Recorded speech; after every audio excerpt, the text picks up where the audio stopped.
국민 여러분, 안녕하십니까? 여기는 대한민국 대표 정치 전문 플랫폼 한국정치TV입니다.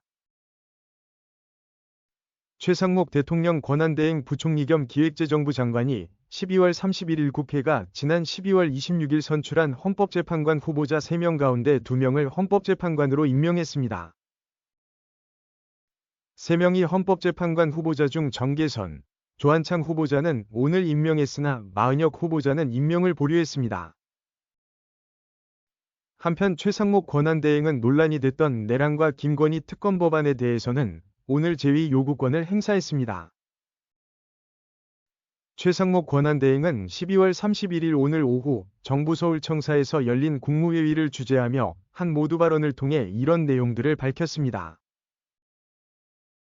원래 헌법재판관은 헌법에 따라 대통령 지명 3명, 대법원장 지명 3명, 국회 선출 3명 등 모두 9명으로 구성되며 모두 대통령이 임명합니다.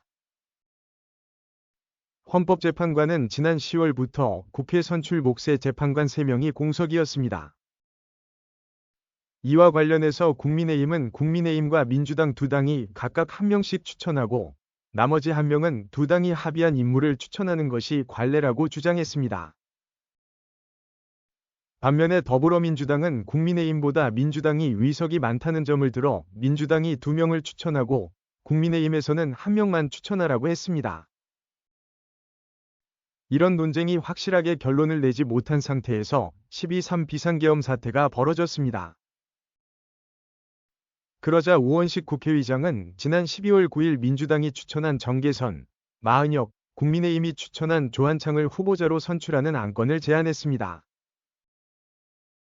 이들은 지난 12월 26일 국회 본회의에서 국민의힘이 불참한 가운데 헌법재판관 후보자로 선출됐습니다. 이에 대해 최상목 대행은 여야가 임명에 확실하게 합의한 후보자는 국민의힘 추천 1명과 민주당 추천 1명 등 2명뿐이라고 해석해 오늘 임명했습니다. 그러나 민주당이 추가로 추천한 1명은 임명하지 않았습니다. 그 대신 여당과 야당이 합의해서 나머지 1명을 선출한다면 곧바로 임명하겠다고 밝혔습니다.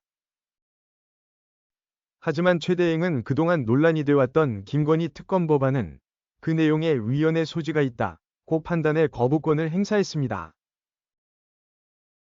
이 법안에 야당만이 특별검사 후보 추천권을 갖게 돼 있는 등의 내용이 위헌이라는 것입니다.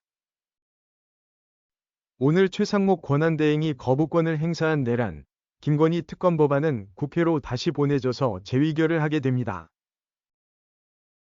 국회가 이 법안들을 법률로 통과시키려면 각각의 법안들을 재표결에 붙여 제적의원 과반수 출석과 출석의원 3분의 2 이상의 찬성을 얻어야 합니다.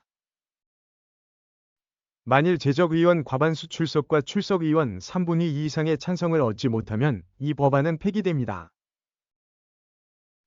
한국정치TV는 국내 최초로 탄생한 중립적, 객관적, 과학적, 불편부당한 독립정치 미디어입니다. 여러분의 구독과 알림, 자발적인 후원은 채널의 제작과 운영에 큰 힘이 됩니다.